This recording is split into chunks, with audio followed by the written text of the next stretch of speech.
Callisto की आइसी surface के नीचे पूरा का पूरा समुंदर है। साइंटिस्ट को 24 एक्सोप्लैनेट्स में से 2 ऐसे सुपर हैबिटेबल प्लैनेट्स मिले हैं, दोनों ही धरती से भी बेटर है, लेकिन साइज में यह धरती से 8 गुना बड़ा है।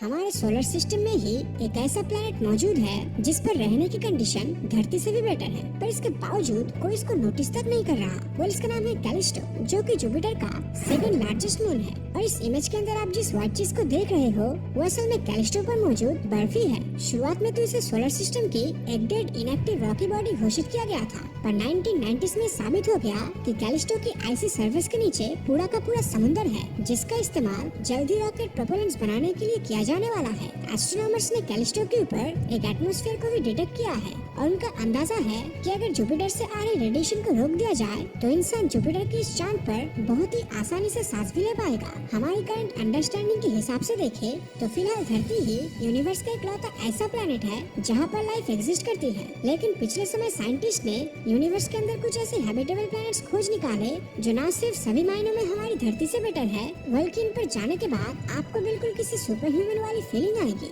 5 अक्टूबर 2020 को एस्ट्रोबायोलॉजिस्ट DS मकुच ने एक नए मिशन की शुरुआत की, जिसके तहत उन्होंने ऐसे प्लैनेट्स को अपना टारगेट बनाया जो सभी मायनों में धरती से बेटर थे। और आप यकीन नहीं करोगे कि उन्हें ऐसे प्लैनेट्स भी मिले जो 1 या 2 नहीं बल्कि पूरे के पूरे 24 थे। इन सुपर हैबिटेबल प्लैनेट्स को खोजने के लिए मकुच और उनकी टीम ने एक अलग ऑब्जर्वेशन करने का डिसाइड किया, जिसके लिए उन्होंने क्राइटेरिया की एक लिस्ट बनाई और जो भी प्लैनेट क्राइटेरिया की उस लिस्ट को फॉलो कर रहा था तब इसका सीधा सा मतलब था कि वो सुपर हैबिटेबल प्लैनेट है। जब भी कोई प्रॉपर प्लैनेटरी सिस्टम मिलता है तब उसमें सबसे पहला काम होता है वो प्लैनेट और उसके होस्ट स्टार के बीच के डिस्टेंस को मेजर करना, क्योंकि इससे ही हमें पता चल जाता है कि वो प्लैनेट अपने हैबिटेबल जोन में है या नहीं, और अगर है तो उस पर कितना वाटर परसेंटेज होगा। हैबिटेबल प्लैनेट्स खोजने के अगले क्राइटेरिया की बात करें तो वो है size and mass of planets, क्योंकि किसी भी प्लैनेट का मास और साइज लाइफ को इवॉल्व होने में इन्फ्लुएंस कर सकता है। अब जितना प्लैनेट का साइज होगा उतनी ही ज्यादा जगह मौजूद होगा इंसानों के रहने के लिए, और प्लैनेट्स का मास जितना ज्यादा होगा उतनी ही ज्यादा उस पर ग्रेविटी भी होगी, और इसी ज्यादा ग्रेविटी की वजह से वो प्लैनेट हवा को जमीन के करीब रखेगा, जिससे उसका एटमॉस्फेयर काफी ज्यादा मोटा और स्टेबल रहेगा। साइज और मास वाले क्राइटेरिया के बाद अब बात करते हैं हमारे नेक्स्ट क्राइटेरिया यानी कि टेम्परेचर की, जिसमें इन प्लैनेट्स का टेम्परेचर धरती से 5 डिग्री सेल्सियस ऊपर या नीचे हो सकता है, क्योंकि धरती के मिडिल वाले एरिया यानी ट्रॉपिकल रीजन में पनप रहे माइक्रोब्स इसी तरह के एक्सट्रीम टेम्परेचर में सर्वाइव करते हैं। अब इन्हीं सभी फैक्टर्स को ध्यान में रखते हुए साइंटिस्ट को 24 एक्सोप्लैनेट्स में से 2 ऐसे सुपर हैबिटेबल प्लैनेट्स मिले हैं जिनका सरफेस टेम्परेचर और एटमॉस्फेयर दोनों ही धरती से भी बेटर है, जिनमें से एक है ल्यूटेन B प्लैनेट।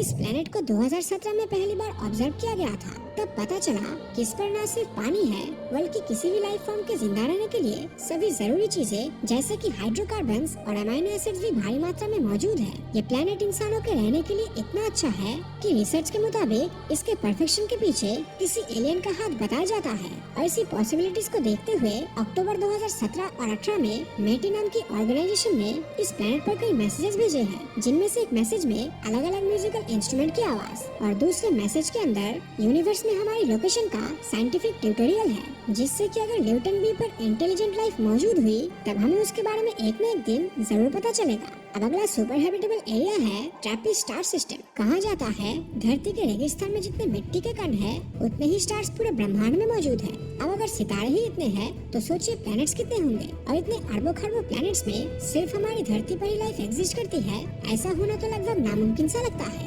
हमारी धरती से करीब 39 लाइट ईयर दूर एक ऐसा स्टार सिस्टम मौजूद है जहाँ 1 या 2 नहीं बल्कि पूरे 7 धरती जैसे प्लैनेट्स अपने स्टार का चक्कर लगा रहा है, और इनमें से 3 प्लैनेट्स अपने हैबिटेबल जोन में ऑर्बिट कर रहा है। ट्रैपिस्ट 1 नाम के स्टार सिस्टम की डिस्कवरी पहली बार साल 2017 में की गई थी। इसके प्लैनेट्स धरती से भी ज्यादा पुराने हैं, मतलब कि इन प्लैनेट्स पर जो लाइफ होगी वो धरती के पूरी तरह फॉर्म होने से पहले लगभग 3 बिलियन साल तक ऑलरेडी डेवलप कर गई होगी। अब ये सभी प्लैनेट्स बृहस्पति ग्रह के साइज जितने एक टाइनी रेड स्टार का चक्कर लगा रहा है, और ये स्टार हमारे सूरज के कंपैरिजन में काफी ठंडा है। ये प्लैनेट अपनी ऑर्बिट पर टाइडली लॉक्ड भी है, मतलब कि इनकी एक साइड स्टार को फेस करते हुए हमें हमेशा गर्म रहता है और दूसरी साइड बिल्कुल उसका उल्टा यानी कि ठंडा रहता है और ये खुद अपने एक्सिस पर चक्कर नहीं लगाते। अगर ये सभी कंडीशंस परफेक्ट रही तब ठंड और गर्मी वाले रीजन के बीच में एक ऐसी पतली सी स्ट्रिप एरिया होगी जहाँ जीवन आराम से पनप सके। वैसे ट्रैपिस्ट सोलर सिस्टम में प्लैनेट्स एक दूसरे के इतने ज्यादा करीब है कि अगर आप इनमें से किसी एक पर खड़े होकर आसमान में देखेंगे तब आपको स्टार सिस्टम के बाकी प्लैनेट्स अपने चारों तरफ घूमते हुए दिखेंगे। TOI star system. इस स्टार सिस्टम में दो प्लैनेट्स इसके हैबिटेबल जोन में आता है जो कि है TOI 700d और TOI 700a।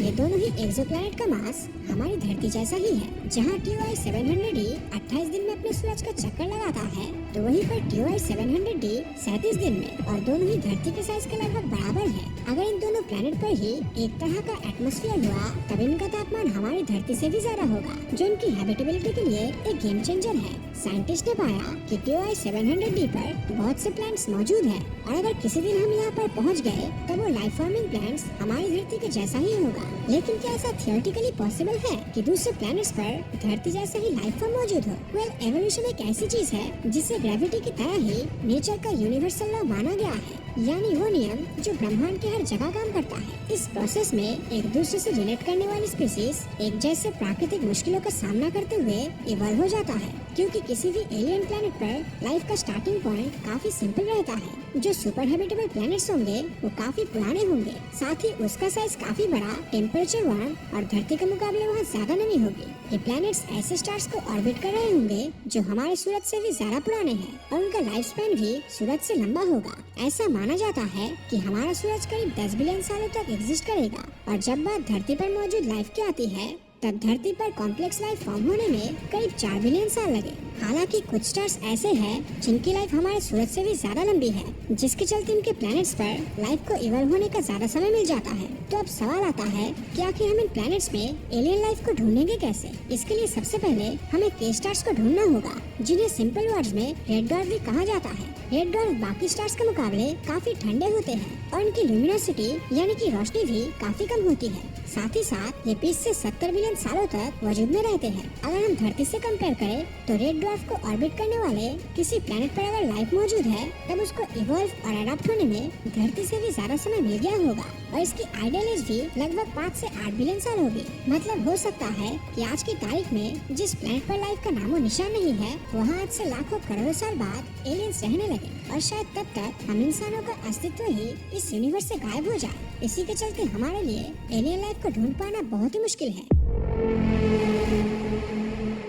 KOI planets.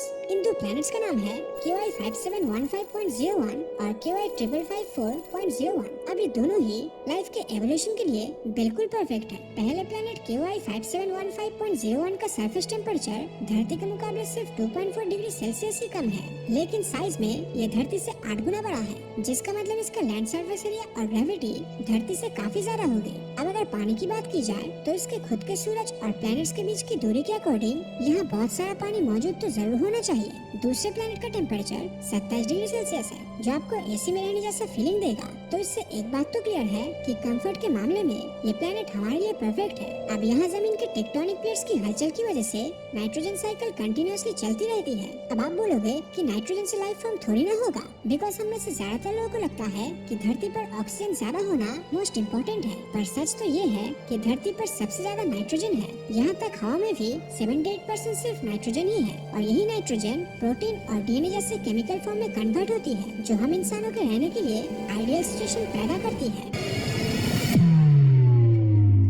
Tea garden भी, इसको सुपर अर्थ भी कहा जाता है। ये अब तक खोजा गया मोस्ट अर्थ लाइक प्लैनेट्स है और अगर इसका एटमॉस्फेयर बहुत हद तक धरती जैसा हुआ तब इसका सरफेस टेम्परेचर भी करीब 28 डिग्री सेल्सियस जितना ही होगा। मतलब कि हम इंसानों के रहने के लायक है और इस प्लैनेट का सूरज भी हमसे सिर्फ 12.4 लाइट ईयर दूर है। धरती से 1800 लाइट ईयर दूर सिग्नस कॉन्स्टेलेशन में स्थित एक ऐसा ही एक्सोप्लैनेट है केप्लर 452b। ये एक्सोप्लैनेट 385 दिनों में अपने स्टार को एक बार रिवॉल्व करता है और इसका एवरेज टेम्परेचर करीब 1.6 डिग्री सेल्सियस है। साइंटिस्ट का मानना है कि इसकी सरफेस पर लिक्विड वाटर एग्जिस्ट करता है और शायद यहाँ पर हम जैसे जिंदा जीव रह रहे होंगे, पर इसकी ग्रेविटी शायद हमारे इस सपने को तोड़ दे। केप्लर 452b धरती से 60% ज्यादा मैसिव है, जिसके कारण इसकी ग्रेविटी काफी ज्यादा है। अब इतनी हाई ग्रेविटी में जीवों का जमीन पर रह पाना तो बिल्कुल भी पॉसिबल नहीं लगता, लेकिन इसके एटमॉस्फेयर की हाई डेंसिटी को देखते हुए पॉसिबिलिटीज है कि यहाँ हवा में उड़ने वाले जीवों की भरमार हो। आर्टिफिशियल इंटेलिजेंस के द्वारा प्रोड्यूस की गई सिमुलेशन की माने तो वहाँ हवा में उड़ने वाले विशाल स्टिंग्रेज हो सकती है और बैलून की साइज के बीटल्स भी हो सकते हैं। अगर हम इंसान इस एक्सोप्लैनेट पर जाते हैं तो शायद वहाँ पर हम सस्टेन न कर पाए, क्योंकि इसकी एक्स्ट्रा ग्रेविटी के कारण हमारी हार्ट बीट डबल स्पीड से चलेगी। हार्ट पर ज्यादा स्ट्रेस पड़ने के कारण ब्लड प्रेशर भी ऑलमोस्ट डबल हो जाएगा और स्ट्रोक के आने का खतरा और भी ज्यादा बढ़ जाएगा।